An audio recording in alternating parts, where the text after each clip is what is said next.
अब लॉजिक बात है, जो सबसे ज्यादा तेज फटा है उसमें आपने क्या लिखा होगा, प्लीनियन। तो प्लीनियन का एग्जाम्पल लिख लो, इंडोनेशियन वॉल्केनो। प्लीनियन में ध्यान से, प्लीनियन जहां पे लिखा था सबसे ज्यादा खतरनाक जो होता है, उस वाले में लिख लो इंडोनेशिया के ज्वालामुखी, volcano of Indonesia, volcano of Indonesia. तो इंडोनेशिया के ज्वालामुखी सबसे ज्यादा खतरनाक तरीके से फटते हैं, ठीक है।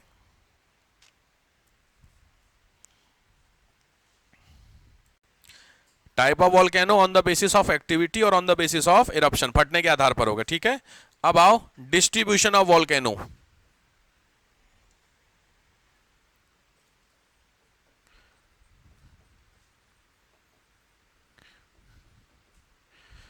डिस्ट्रीब्यूशन ऑफ वॉल्केनो का मतलब होता है ज्वालामुखी का वितरण, ज्वालामुखी का वितरण। डिस्ट्रीब्यूशन कैसे होता है ज्वालामुखी का इन द वर्ल्ड, ठीक है। ध्यान से पहले समझना है, फिर आपको नोट्स में अवेलेबल है, मिल जाएंगे। ध्यान से देखो, इसको बोलते हैं फायर रिंग। फायर रिंग का पहले ध्यान से समझ जाओ, मैं आपको पहले है ज्वालामुखी का, जब आप रिंग ऑफ फायर भी होता है, फायर रिंग भी बोलते हैं। ध्यान से समझना, ये आपके सामने वर्ल्ड मैप है, दिख रहा है, इसमें इंडिया ये दिख रहा है आपको, ये वाला म्यांमार वाला पोर्शन इधर साइड में इंडिया है, ठीक है। वो हम नहीं, क्योंकि हमारे पास वॉल्केनो नहीं है ना, इधर है। ये है क्या, मैंने आपको अभी पीछे एक इमेज बताई थी, अगर याद हो आप लोगों को, इस इमेज में नोटिस करो,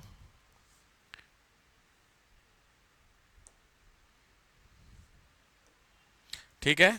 क्या नोटिस करना है, मैंने तुम लोगों को, अगर याद हो तो पीटीटी याद है, प्लेट टेक्टोनिक थ्योरी, तो उसमें दो प्लेटों का टकरा करके वॉल्केनो बनना बताया था, वो तो तरीका पता है। तो सिंपल है, मैंने बताया था आपको, नॉर्थ अमेरिका में यहां पर माउंटेन है कौन सा, रॉकी। साउथ अमेरिका में क्या बताया था, एंडीज। इसमें टकराहट हो रही थी, ये कौन सी प्लेट है, नॉर्थ अमेरिका की प्लेट है, और ये साउथ अमेरिका की प्लेट है, और ये पूरी वाली प्लेट कौन सी थी, पैसिफिक ओशन थी। कुछ याद आ रहा, प्रशांत महासागर।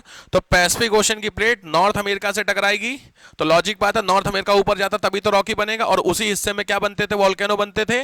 तो लॉजिक अब आप देखिए इस वाले में, अगर आप नोटिस करोगे, देखो यहां पे ये प्लेट है, इधर से टकरा रही है, तो इधर वॉल्केनो बन रहा है, इधर वॉल्केनो बन रहा है। ये बड़ी वाली प्लेट इधर टकराएगी, तो लॉजिक है इधर वॉल्केनो बनेंगे कि नहीं बनेंगे। भाई कंपेयर करूंगा तो जो पैसिफिक प्लेट है तुम्हारी, ये प्लेट इन दोनों की तुलना में सबसे बड़ी प्लेट है, तो ये वाली प्लेट तो नीचे जाएगी कि नहीं जाएगी। अब जो भी छोटी प्लेट इससे टकराएगी वो ऊपर जाएगी, तो ये दोनों छोटी प्लेट ऊपर की, तो इस हिस्से में वॉल्केनो बने। इस वाले में ये दोनों प्लेट जो छोटी छोटी फुटकर आइलैंड वाली प्लेटें टकराएगी, तो यहां पे वॉल्केनो नहीं बनेंगे। तो अगर आप इसको थोड़ा ध्यान से देखोगे, तो क्या ये एक तरीके का सर्किल क्रिएट हो रहा है, मोटा मोटी सर्किल। तो इस सर्किल को क्या बोलते हैं, रिंग ऑफ फायर। ध्यान से, इस सर्किल को क्या बोला गया है, एक मिनट,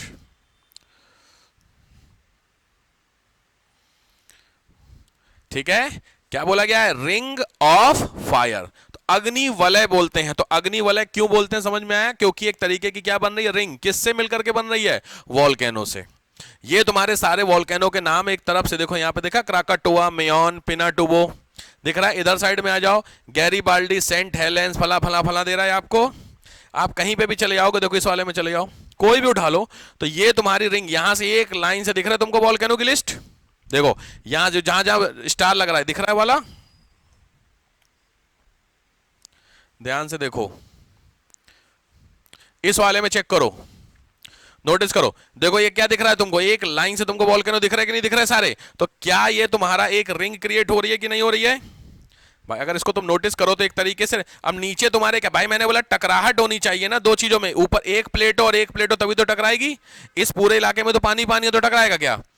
तो जहां पे भी टकरा रहा है पानी वाली प्लेट और जमीन वाली प्लेट, वहां पे क्या बन रहा है, वॉल्केनो बन रहा है, काम खत्म हो गया। अब आया समझ में। तो इसको क्या बोलते हैं, रिंग ऑफ फायर। क्लियर हुआ। तो जो आपने डिस्ट्रीब्यूशन में लिखा है उसको बोलते हैं क्या, देखो बहुत ध्यान से, सीधे सीधे कॉपी करना, रिंग ऑफ फायर, यूपीएससी डाल देना, सीधे सीधे आपको कुछ ना कुछ मिल जाएगा, ठीक है। मैं कंटेंट बता दूं, किसी का भी उठा लेना, कोई दिक्कत नहीं है। वैसे विकिपीडिया में चाह रहा हूं मिल जाए, विकिपीडिया जानते हो ना, इसमें ही होगा, विकिपीडिया पे आपको डालना पड़ेगा एक बार खोल करके, गूगल, हिंदी इंग्लिश दोनों में अवेलेबल होता है। अरे चलना यार, अच्छा यूपीएससी डाल दिया था इसलिए नौटंकी लोग आ गए सारे। विकिपीडिया, रिंग ऑफ फायर, देखो देखा रिंग ऑफ फायर, कंटेंट जब भी उठाना हो नेट से तो किसी भी ये नौटंकी लोगों के चक्कर में ना पड़ना। नौटंकी जान रहे हो, दृष्टि पिष्टि, ये सब बेवकूफ, मैं सीरियसली बता रहा हूँ, सब मूर्ख है भरे हुए हैं इनके। उठाओ कंटेंट वहां से जहां से ओरिजिनल कंटेंट उठाया जाता है, या तो गूगल से उठाओ नेट से डेटा, तो नेट से डेटा उठाते हैं गवर्नमेंट साइट से सीधे सीधे, या तो गवर्नमेंट साइट का, या फिर ऑफिशियली अगर ठीक ठाक डेटा होता है तो किसका होता है, रिंग ऑफ फायर। कल को क्या होगा अगर तुमने डेटा कहीं अनसन जगह से उठाया, जितने भी नौटंकी मार्केट में फैले हुए हैं, मैं सबको बताऊं क्या बताऊं, सब एक लाइन से जितने भी नौटंकी है कि कल को डेटा उठाया तुमने और डेटा गलत हो गया, जिम्मेदारी कौन लेगा? वो तो सॉरी बोल देंगे भाई, आप उनको क्लेम करेंगे भाई आपने डेटा बताया था गलत हो गया, कहेंगे हमने बोला था हमारी वेबसाइट पे आने के लिए। लेकिन अब लॉजिक बात सही तो करे, गलत तो नहीं करे, तो लॉजिक बात है आपको सही होना पड़ेगा। तो सही होने के लिए डेटा सरकार की साइट से उठाओ, या फिर कहां से उठाओ, यहां से उठाओ। सरकारी साइट मैंने आपको बता दी india.gov, देख लो, चूंकि बात छिड़ी इसलिए बता दे रहा हूं। विकिपीडिया समझ गए सब लोग? तुरंत यहां पे इन हिंदी डालोगे विकिपीडिया हिंदी में खुल जाएगा। आई थिंक इसी में एक ऑप्शन होता है खुलने का ना, इसमें नहीं, मोबाइल में तो सेटिंग होती है ना सेटिंग एक, हाँ सबको पता होगी सीट, कहीं ऊपर नीचे इसमें पता नहीं, हाँ या कहीं एक सेटिंग होती है, ऑप्शन होता है ना, हाँ मोबाइल में तो आता है। मोबाइल में तो मैंने कहाँ पे, इधर साइड में, यहाँ मैं समझ गया ऐसा होता है, मैंने देखा है उसमें। तो आपको सीधी हिंदी इंग्लिश दोनों में अवेलेबल है, तो चुपचाप कॉपी पेस्ट क्या कर देना, यहां से कॉपी पेस्ट कर देना, क्या होता है रिंग ऑफ फायर। क्लियर हो गया? क्योंकि ये इंपॉर्टेंट, इसमें ना मेंस के क्वेश्चन ना कई बार आ चुके रिंग ऑफ फायर पे। ठीक है भाई, तो बन जाएगा। वो मैंने जो आपको बात बता रहा था, क्या बात थी, मैंने बोला बताऊं है, हाँ सरकारी साइट, सरकारी साइट, हाँ हाँ हाँ, india.gov, ये है india.gov.in, ये है सरकारी साइट। आपको कुछ भी गवर्नमेंट का डेटा उठाना है, नेशनल पोर्टल ऑफ इंडिया, समझ गए, सरकार का नेशनल पोर्टल है, सरकारी साइट है। तो अगर इंडिया का कुछ उठाना है तो यहां से उठाओ, दुनिया का कुछ उठाना है तो विकिपीडिया से उठाओ, बाकी कोई कुछ भी कह दे मत उठाओ। समझ रहे हो मेरी बात? मैं खुद कह रहा हूं कि याद रखिए, अपनी वेबसाइट पे छोड़ दीजिए, आप चुपचाप इसको पढ़िए, क्योंकि सिलेक्शन से मतलब है, ये बहुत सारी चीजें होती, क्या होता है ना, वो अपडेट नहीं करते। आपने पुराना डेटा उठा लिया, और पुराना डेटा में दिक्कत क्या है कि आपका डेटा अपडेटेड नहीं, और आपने आंसर लिख दिया, और फिर उन्होंने 10 15 20 25 दिन बाद, 1 महीने बाद अपडेट किया, तो तुम तो गए। मेरी बात समझ, ये हर जो विकिपीडिया होती है, ये हर तीसरे दिन अपडेट होती है। पूरा विकिपीडिया का डेटा हर तीसरे दिन अपडेट होता है, इसमें कोई भी अपडेट कर सकता है, 3 दिन में चेक होकर अपडेट हो जाता है। तो सबसे अच्छी बात मुझे लगती है, हर तीसरे दिन अपडेट होगा, तो बहुत ज्यादा अपडेट नहीं हो भाई, आपने 3 दिन पहले ही तो डेटा उठाया है। मेरी बात समझ रहे हो? तो इसलिए फायदा, तो सरकारी साइट से उठाओ या फिर ऑफिशियल साइट से उठाओ। बाकी ये जितने भी है ना, ये इंटरसेंट नौटंकी सब, विकास और कौन कौन है ना, वो खान और कौन कौन है, तो मोहल्ले बड़ा फेमस है तुम्हारे यहाँ के, वही खान कौन है, खान सर ना, एक से एक बंदे हैं। लड़कियों को लेकर के क्या मस्त वाले जोक मारे जाते हैं, सुने आपने? खान सर करके कोई नहीं है नौटंकी, बिहार वाला, को फैनन तो नहीं बैठा यहाँ, क्योंकि मैं गरियाने जा रहा हूँ, क्योंकि उस बंदे का हाल आपने देखा, आप देखे, मैंने नोटिस किया, उसकी वीडियो क्लिपें मैंने देखी है उस बंदे की, मैं जानबूझ के उसकी बोल रहा हूँ, क्योंकि ना वो बंदा इस लायक है नहीं। क्यों? क्योंकि मैंने क्लिप देखी थी, वो लड़कियों को लेकर के कितने सारे कमेंट मारे जाते हैं, आप सुन रहे हो वीडियो में, और वो कमेंट कुछ इस तरीके से होते हैं कि लड़कियों की बुद्धि घुटने में होती है, इसीलिए लड़के बिना दिमाग के पैदा हुए। मैंने सुना ये कमेंट, खुद उसका सुना था कि बिना दिमाग के 24 साल तक रहना मजाक नहीं होता है। ये किसको बोला गया था? गर्ल्स को बोला गया था। और वहां पे लड़कियां भी बेटे है कर रही हैं। मुझे एक चीज समझ में नहीं आ रही है कि आपका ही मजाक पूरी क्लास में 400-500 लोगों में उड़ाया जा रहा है और आपको मजा आ रहा है। कमाल के लोग भैया, समझ रहे बातों को लेकर के। वो खाली क्या है, वहां पे इमोशनल कार्ड खेला जाता है। उस वाली उस कोचिंग में मैंने देखा, बहुत तगड़ा इमोशनल कार्ड खेला जाता है और लड़के इसी बेवकूफों में बन जाते हैं। इमोशन नहीं होता है, 10 15 20 शायरी बताओ बढ़िया बढ़िया वाली, इमोशनल वाली, मम्मी पापा को लिंक करो, हाँ माँ बाप गरीब हैं, ये कर रहे हैं वो कर रहे हैं, चीजों को लेकर के 2 4 5 केसेस ऐसे बता दो जिस केसेस में गरीबों में एडमिशन, मतलब नहीं गरीबों हमने फ्री में एडमिशन दे रखा है, बस उन्हीं चीज को आप क्या करो, पीआर टीम से बोल दो करे अपना, और देखो आज कहां से कहां हो रखी चीजें।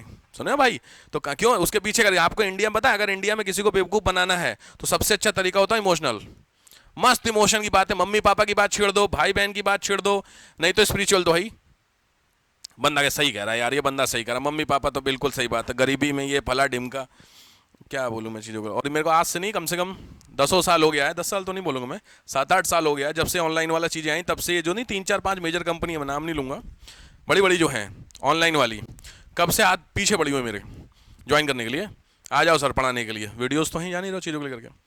और पैसे की तो आप जानते हो आप क्या है भाई, जो आप चाहिए वो वाला हिसाब। लेकिन समस्या क्या ना, मेरे से हो नहीं पाएगा, क्या नहीं वो होता है पैकेज खरीद लो 6,999 में, वो सब्सक्राइब कर लो, मेरे से नहीं हो पाएगा, मैं कैसे बोलूँगा यार। उनकी पहली कंडीशन ये है कि आप अपना खुद का नहीं चला सकते, फिर तो क्या फ़ायदा, पॉइंट समझ रहे हैं? तो इसका मतलब आप एक तरीके से क्या कर गए, प्राइवेट जॉब में चले गए कि नहीं चले गए, नौकरी कर रहे हैं आप उनकी, पैसा वो आपको पेड के उसके हिसाब से देंगे चीज़ों को लेकर। और सबसे बड़ी दिक्कत देखिए आपने, अगर वीडियो तुमने देखी होगी तो हर 10 मिनट में ऐड करते हैं, फला कोर्स आ रहा है, ये लाइव लगा लो तो 10% ऑफ हो जाएगा, नहीं वो टोकन बेचते, क्या होता है वो, मेरे नहीं हो पाएगा भाई, सीधी बात है। तो देखो एक चीज़ हमेशा अपनी ना लाइफ को ना अपनी शर्तों पे जीना सीखोगे ना, बहुत खुश रहोगे, और दूसरों की शर्तों पे जियोगे तो बड़ी समस्याएं होती। तो ठीक है अपना, तो इसीलिए मैंने आपको बताया सरकारी साइट को पकड़िए, नेशनल पोर्टल ऑफ india.india.gov.in, ये सरकारी साइट है, विकीपीडिया आपकी ऑफिशियल है, ठीक है।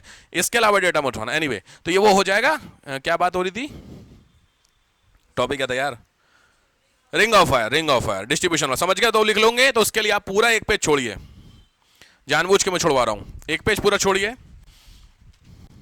तो जब एक पेज आप छोड़ देंगे इसको, फिर जब अगली बार जब भी पढ़ेंगे तो यहाँ पे एक पेज ब्लैंक रहेगा आपका, तो ये ब्लैंक पेज में जब भी आप नोटिस करोगे तो आपको समझ में आ जाएगा हाँ यार यहाँ पे छूटा हुआ लिखना था। नहीं तो अगर आपने अभी लिख दिया ना आगे बढ़ गए और फिर होता है। मेरी बात समझ गए? तो इसीलिए स्पेस को थोड़ा सा सीरियसली करना चाहिए। जो मैं कह रहा हूं, मैंने क्या बोला, मैं आपका हाथ पकड़ के आपको गेट तक पहुंचा दूंगा एग्जाम के इस लेवल पे, लेकिन समस्या है कि मेरा हाथ छुड़ाना मत, छुड़ाना, समझ रहा? मैंने बोला क्या कि आपको एक पेज छोड़ो, आपने बोला अरे हम लिख लेंगे, यही दिक्कत है। मेरी बात समझ रहा? काबिल बनना बुरी बात नहीं होती, बहुत ज्यादा काबिल मत बनिए। कॉन्फिडेंस ओवर कॉन्फिडेंस में डिफरेंस पता है क्या होता है? जरा सा आपको पता ही नहीं लगेगा कि हम ओवर कॉन्फिडेंट हो गए हैं। वो कब होगा? इसी पॉइंट पे, क्या, जब मैंने बोला छोड़िए तो छोड़िए, ठीक है। कुछ बच्चे हाँ हम लिख लेंगे, जैसे नहीं मैथ वाले क्वेश्चन होते तो कुछ लोग सीधे सॉल्व करके दे देते हैं। मैं उस दिन क्या बोला, जब सीधे आप सॉल्व करके दे देंगे तो आज तो समझ में आ गया, 6 महीने बाद जब आप उसको देखोगे तो आंसर तो सॉल्व है, क्वेश्चन क्या था। और फिर आप ढूंढोगे यार भाई साहब फिर वीडियो मिल जाए, कहीं से कुछ मिल जाए, तो ये काम मत कीजिए। तो अगर आपको मैंने बोला रिंग ऑफ फायर लिखना है तो लिखने के लिए स्पेस जो हो एक पेज छोड़ दीजिए, बहुत जरूरी है। मेंस में दसियों बार आपका आ चुका है, यूपीएससी के भी मेंस में, स्टेट सर्विस में तो पूछता ही है। ठीक बात हो गई है? चलो, तो ये हुआ तुम्हारा रिंग ऑफ फायर या डिस्ट्रीब्यूशन। अब इंपॉर्टेंट पॉइंट आता है, मैं एक मोटा मोटी तुमको समझा दूं रिंग ऑफ फायर को। जो अगर आप वर्ल्ड मैप की बात करते हैं, ध्यान से नोटिस कीजिए, समझिए, वहां बनाना नहीं है। ये हो गया आपका नॉर्थ अमेरिका, साउथ अमेरिका, ये हो गया आपका यूरोप, ये हो गया आपका अफ्रीका, ये हो गया अरब, ये इंडिया, ठीक है। मोटा मोटी समझो ऐसे करके चोर, ठीक है। और यहाँ पे हो गया आपके इंडोनेशिया, और ये क्या हो गया आपका ऑस्ट्रेलिया, समझने के लिए, ठीक हो गया, मोटा मोटी समझ में आ रहा। इसमें आपको मैंने बताया रिंग ऑफ फायर समझानी है, तो सीधी बात है, जरा ध्यान से देखो। अगर रिंग ऑफ फायर आप देखने की कोशिश करोगे तो ये पैसिफिक ओशन का बेल्ट होगी, यहां से आएगी, ये तो पैसिफिक ओशन है। इस बेल्ट को इधर की साइड लेंगे तो इधर साइड में आ जाएगा कि नहीं आ जाएगा? ये इधर साइड में आएगा, यही तो आपका उधर से उधर कवर हो गया। तो ये जो पहली बेल्ट होती है इसको बोलते हैं पैसिफिक ओशन बेल्ट, फर्स्ट। दूसरी जो मिलती है वो आपको एग्जाम जब उसमें विकिपीडिया पढ़ोगे तो आपको यहां मिल जाएगी, इसको बोलते हैं mid Atlantic belt, mid Atlantic belt, समझ गए? और तीसरी जो आपको मिलती है वो यहां मिलती है, ऐसे करके मिलेगी, इसको बोलते हैं मिड कॉन्टिनेंटल बेल्ट। यानी अगर आपको वोल्केनो लिखने के लिए आता है तो आपको 3 बेल्ट में लिखना होता है, जिसमें पहली हो गई आपकी मेन रिंग ऑफ फायर, दूसरी ये, तीसरी, जिसमें से करीब 90% वोल्केनो यही है।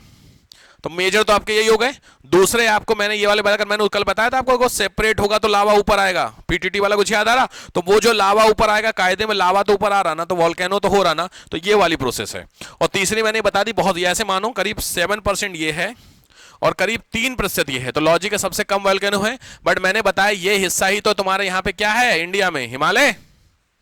हिमालय याद है? तो ये कौन सी प्लेट थी? यूरेशियन, इंडियन प्लेट से टकरा रही थी, तभी तो सारा खेल हो रहा था। तो ये यहाँ पे वोल्केनो है, बट मैंने बताया 3% है। तो मेजर जो तुमको समझना है वो यही वाले समझना है, ठीक है। तो जब आंसर राइटिंग आप करोगे तो उसमें आपको ये तीनों बेल्ट मिल जाएंगी, ठीक हो जाएगा। चलो, अब इसमें समझने वाली बात जो है, अब हेडिंग डालो। हाँ, ये तो आपका हो गया। Other structure created by volcano, other structure created by volcano, volcano द्वारा या ज्वालामुखी द्वारा और बनाए गए स्ट्रक्चर। और बनाए गए स्ट्रक्चर का मतलब और कौन कौन से स्ट्रक्चर है जो वोल्केनो बनाता है, ठीक है। उसमें एक एक करके मैं आपको बताता हूं। चलो, सबसे पहला जो स्ट्रक्चर होता है उसको बोलते हैं गेसर, ऐसे ही लिखा जाता है, कायदे में इसका नाम होता है गीजर। बट ये गीजर कैसा होता है? ये गीजर नेचुरल गीजर होता है। आर्टिफिशियल गीजर आपके घरों में क्या देखा, आपके घरों में गीजर लगा होगा, पानी गर्म करने का काम आता है, ठीक है। बट ये जो गीजर होते हैं, ये गीजर आपके कैसे होते हैं? नेचुरली होते हैं। क्वेश्चन क्या मैंने पूछा, नेचुरल जो गीजर है उस नेचुरल गीजर में आपने एक चीज नोटिस किया कि जो हॉट वाटर है, गर्म पानी है, ये गर्म पानी जमीन के बाहर आ रहा है। तो लॉजिक बात है, जमीन से बाहर गर्म पानी आ कैसे रहा है इसको समझना है आपको। तो कैसे आ रहा है, ये मैंने आपको रीजन क्या बताया भाई, कल वाला अगर स्ट्रक्चर आपको याद है तो जमीन ऐसे थी, 0 से 100, 100 से 200 तक, कुछ याद है लावा? तो यहां से तो याद है कुछ, लो वेलोसिटी जोन। तो यहां से ऊपर की तरफ लावा जब निकलेगा तो अब ध्यान से समझना कि लावा जो आ रहा है वो इस हिस्से से ऊपर आ रहा है कि नहीं आ रहा है, और यहां से बाहर की तरफ आने की कोशिश करेगा। होगा क्या, होगा ये, अब इस 0 से 100 किलोमीटर का जो बीच का गैप है इसमें क्या है, सोचने वाली बात है। इस 0 से 100 किलोमीटर का जो गैप है इसमें क्या होता है, लॉजिक बात है, इसमें क्या रेन वाटर नहीं होता है भाई? सीधी बात है, यहां से जो रेन होती है, यानी जो सीधी बात है बारिश होती है, ये बारिश जमीन पे गिरती है और जमीन से होकर के नीचे जाती है कि नहीं जाती है, रिस्क करके नीचे पहुंच जाती है। तो जमीन से होकर के जब ये नीचे पहुंच जाते हैं इस इलाके में, तो यहां से जब ये पानी गर्म वाला जो होता, ये लावा जो होगा, ये लावा ऊपर की तरफ आएगा तो इस पानी के टच में आएगा कि नहीं, और पानी के जब टच में आएगा तो पानी ऑटोमेटिकली क्या होगा, बाहर मतलब गर्म हो जाएगा कि नहीं हो जाएगा। और पानी जब गर्म होगा तो इस इलाके से जैसे ही बाहर आएगा तो सबसे पहले बाहर क्या आएगा, स्मोक, धुआं, और धुएं के साथ फिर क्या निकल के आएगा, वाटर, और वाटर के बाद फिर क्या निकलेगा तुम्हारा, लावा। लास्ट में सबसे भारी इसमें क्या है, लावा। सबसे हल्का क्या है भाई, हवा। तो हवा यानी स्मोक, तो धुआं सबसे पहले आया, धुएं के साथ साथ फिर धीरे धीरे पानी आया, और फाइनली फिर क्या निकला, लावा। तो जो सबसे पहले पानी, मतलब ये पानी आया, इसी गर्म पानी को जो बाहर की तरफ आ रहा है, इसी को क्या बोलते हैं, नेचुरल गीजर बोलते हैं। क्वेश्चन कैसे लेवल पे आए हैं सिविल से मैं बता दूंगा आपको, वो अलग क्वेश्चन बनते हैं उसमें, लाइक बताऊंगा। क्लियर समझ में आ गया? तो पहली चीज है नेचुरल गीजर, समझ गए कहां पे होता है, कोई कंफ्यूजन? इसमें नोट कर लो, 2-3 चीजें लिखो। दिस इज द होल, यह छिद्र होता है, this is the hole from the hot water came out, जहां से गर्म पानी बाहर आता है, जहां से गर्म पानी बाहर आता है, from the earth, from the earth.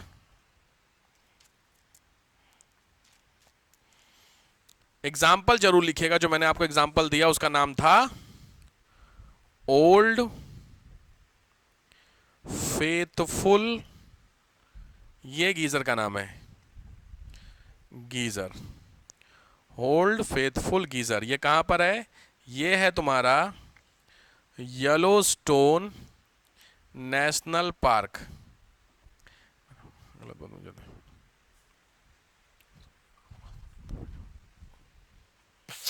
Yellowstone national park, Yellowstone national park, Yellowstone national park. ठीक हो गया? तो ये हुआ आपका ऐसे। ऐसे आपको इंडिया के मैंने कल भी शायद वीडियो दिखाई थी, कौन से थे, मणिकरण का था ना, मणिकरण का भारत में आपको मिलता है और बहुत जगह हॉट स्प्रिंग मिल जाते हैं। ठीक है, चलो ये हो गया गीजर, हटाओ इसको। दूसरा यहीं पे लिखो, सेकंड होता है, वो है हॉट स्प्रिंग। हॉट स्प्रिंग इसको बोलते हैं गर्म जल के सोते, इसको हिंदी में हॉट स्प्रिंग बोलते हैं, गर्म जल के सोते। ठीक है, दोनों में से बस डिफरेंस क्या है, अरे लाइट बड़ी पड़ रही है इस पे। गर्म जल के सोते में क्या होता है, बेसिकली इसमें और उसमें डिफरेंस ये है, ऊपर वाला जो था वहां पर पानी रुक रुक करके बाहर आता है, ठीक है, और इसमें से पानी बस क्या होता है, लगातार बाहर आता है। इसमें से मतलब किसमें, हॉट स्प्रिंग में थे। हॉट स्प्रिंग का मतलब होता है ये भी जमीन से गर्म पानी ही बाहर करता है, सेम ही चीज है, बट डिफरेंस ये होता है कि जो हॉट स्प्रिंग होता है इसमें से क्या होता है, लगातार, और जो पीछे भी आपने कौन सा देखा था, गीजर, उसमें क्या होता है, रुक रुक करके आता है। इस चीज को नोट कर लो ध्यान से, उसमें रुक रुक करके, उसमें लगातार।